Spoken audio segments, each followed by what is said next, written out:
I'm so grateful to be here before you to introduce to you the 45th President of the United States of America, my friend, Donald J. Trump.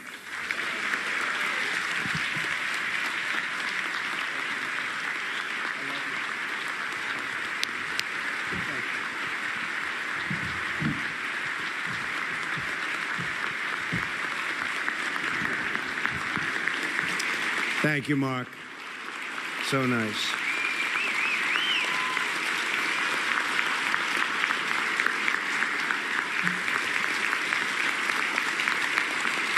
Thank you very much. Thank you.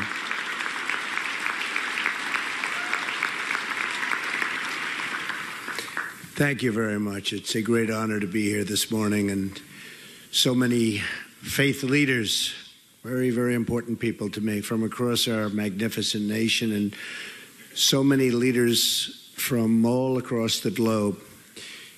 Today we continue a tradition begun by President Eisenhower some 64 years ago. This gathering is a testament to the power of faith and is one of the great customs of our nation. And I hope to be here 7 more times with you.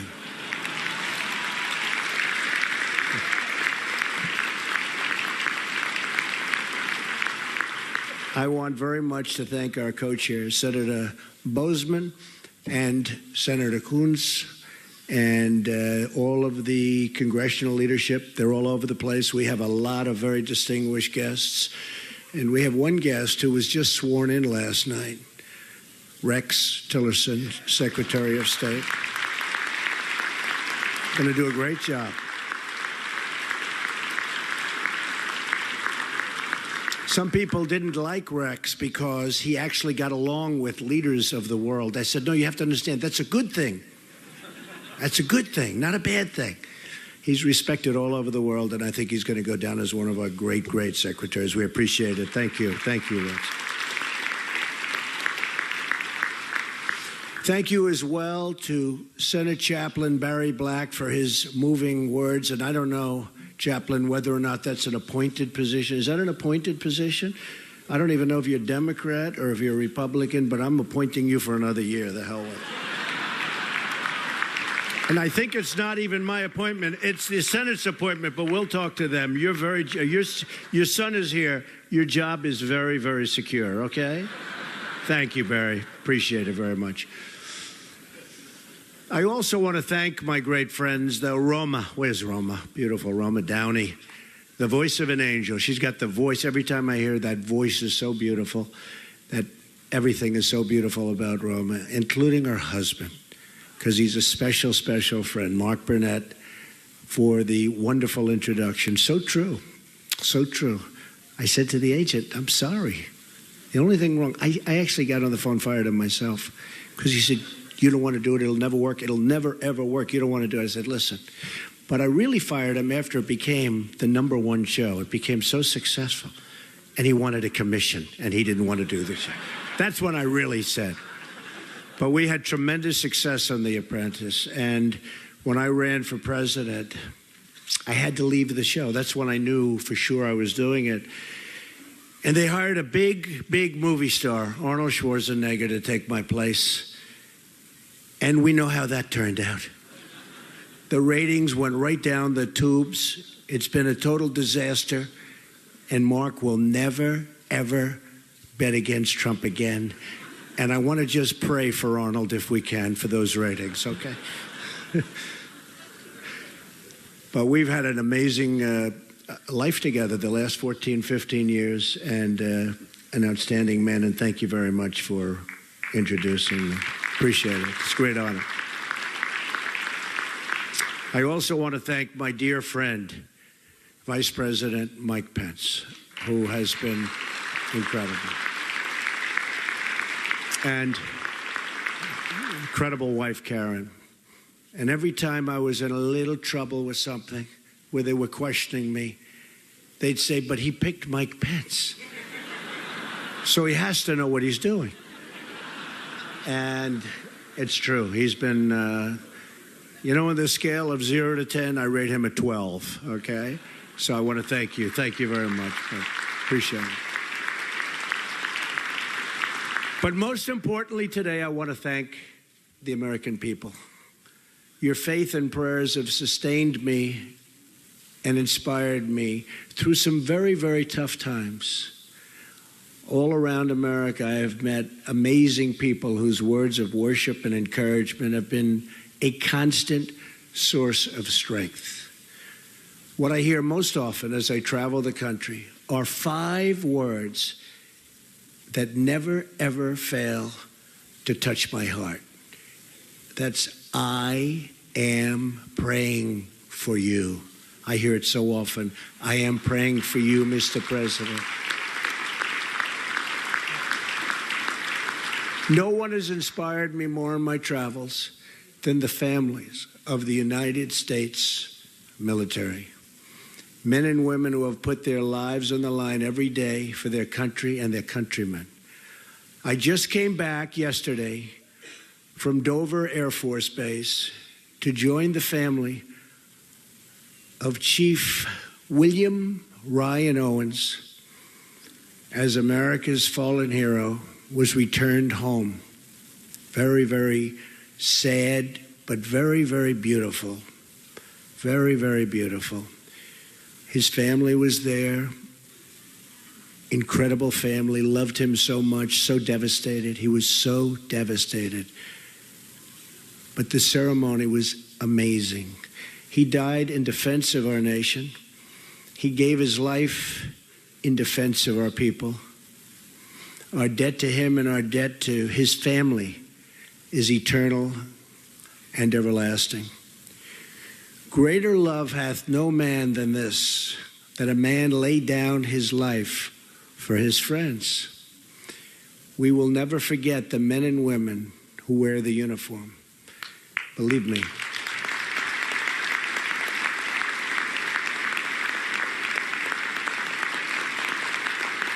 Thank you.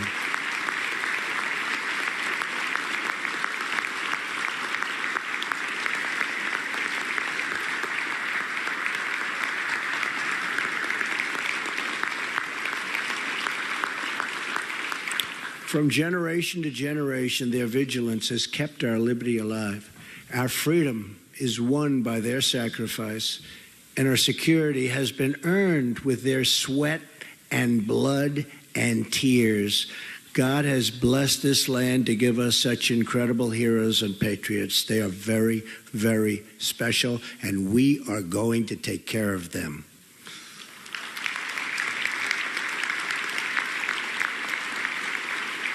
Our soldiers understand that what matters is not party or ideology or creed, but the bonds of loyalty that link us all together as one. America is a nation of believers. In towns all across our land, it's plain to see what we easily forget. So easily we forget this, that the quality of our lives is not defined by our material success, but by our spiritual success. I will tell you that, and I tell you that from somebody that has had material success and knows tremendous numbers of people with great material success, the most material success. Many of those people are very, very miserable, unhappy people. And I know a lot of people without that, but they have great families. They have great faith. They don't have money, at least not nearly to the extent, and they're happy. Those, to me, are the successful people, I have to tell you.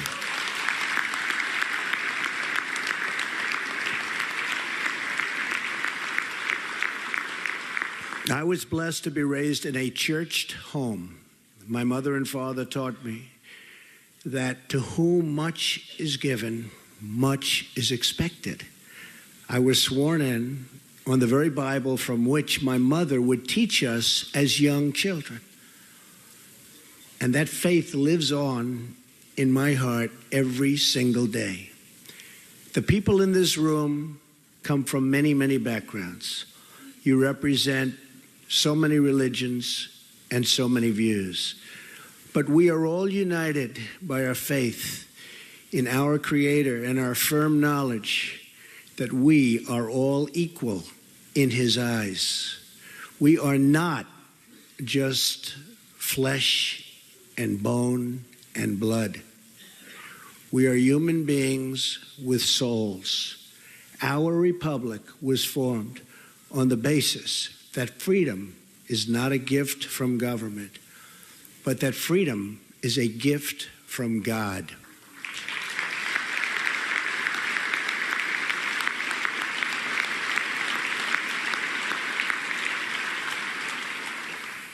It was the great Thomas Jefferson who said, "The God who gave us life gave us liberty." Jefferson asked, "Can the liberties of a nation be secure when we have removed a conviction that these liberties are the gift of God?" Among those freedoms is the right to worship according to our own beliefs. That is why I will get rid of and totally destroy the Johnson Amendment and allow our representatives of faith to speak freely and without fear of retribution. I will do that, remember.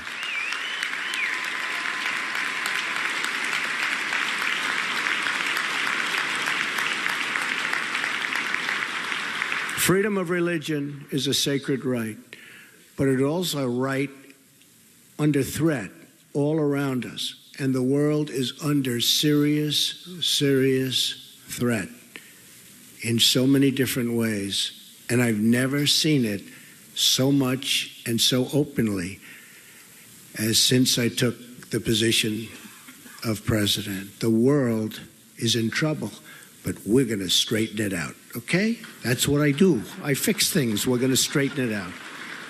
Believe me, when you hear about the tough phone calls I'm having, don't worry about it.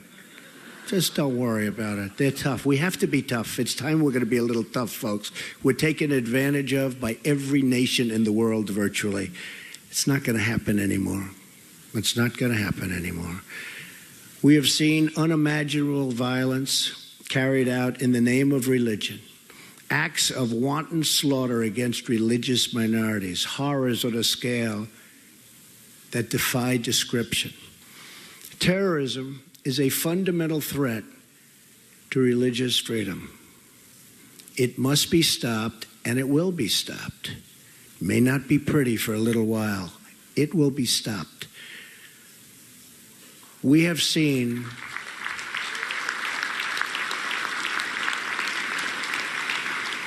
and by the way, General, as you know, James Mad Dog, shouldn't say it in this room, Mattis.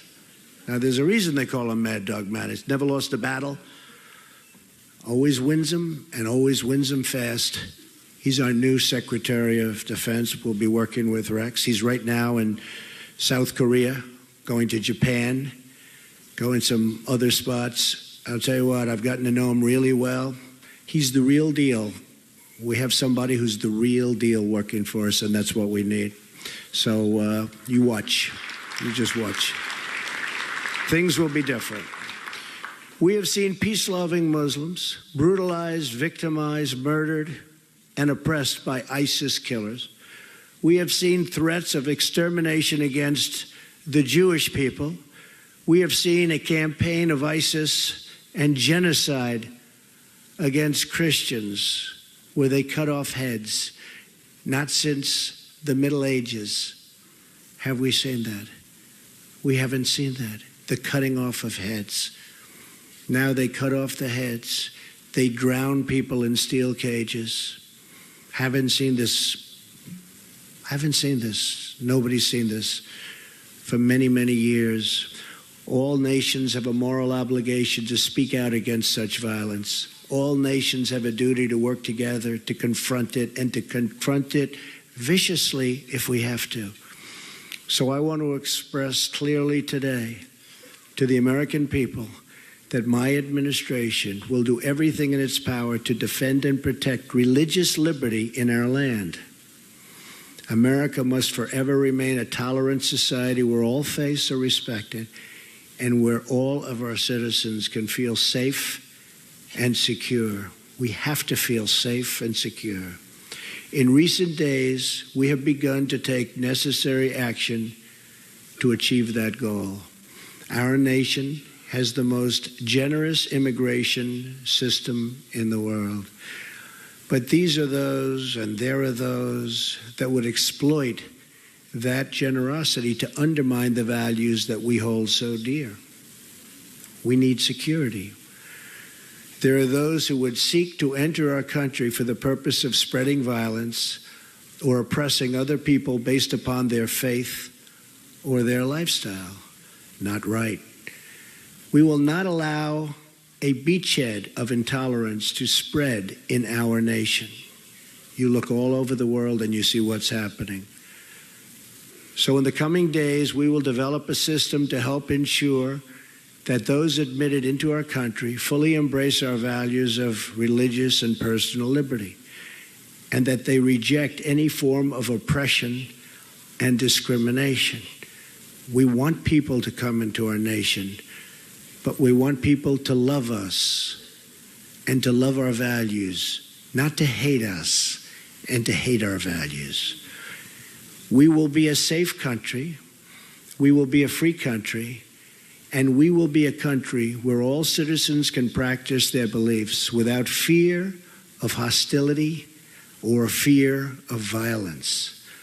America will flourish as long as our liberty, and in particular, our religious liberty, is allowed to flourish.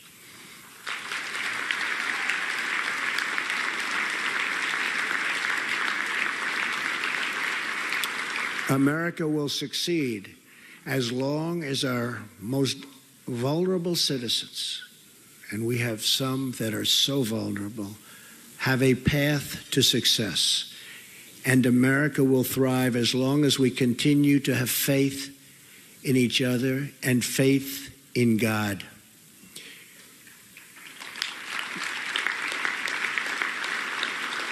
That faith in God has inspired men and women to sacrifice for the needy, to deploy to wars overseas, and to lock arms at home to ensure equal rights for every man, woman, and child in our land. It's that faith that sent the pilgrims across the oceans, the pioneers across the plains, and the young people all across America to chase their dreams. They are chasing their dreams. We are going to bring those dreams back. As long as we have God, we are never, ever alone. Whether it's the soldier on the night watch or the single parent on the night shift, God will always give us solace and strength and comfort we need to carry on and to keep carrying on. For us here in Washington, we must never, ever stop asking God for the wisdom to serve the public according to his will. That's why, thank you.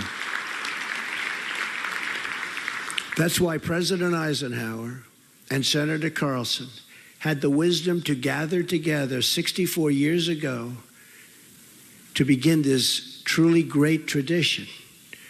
But that's not all they did together. Let me tell you the rest of the story. Just 1 year later, Senator Carlson was among the members of Congress to send to the president's desk a joint resolution that added "under God" to our Pledge of Allegiance. It's a great thing.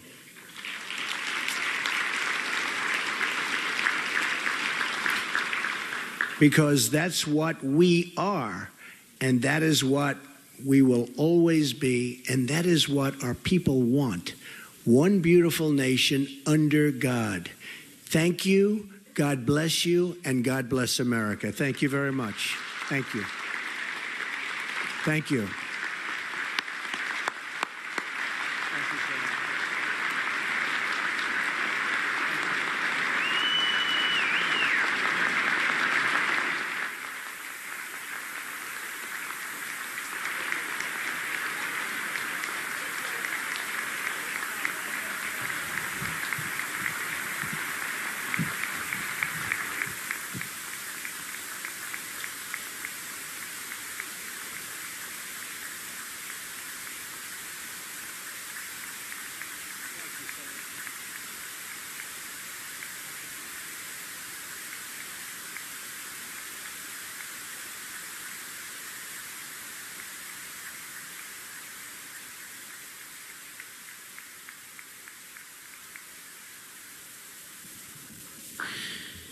Thank you, Mr. President. We are coming near the end of this prayer break.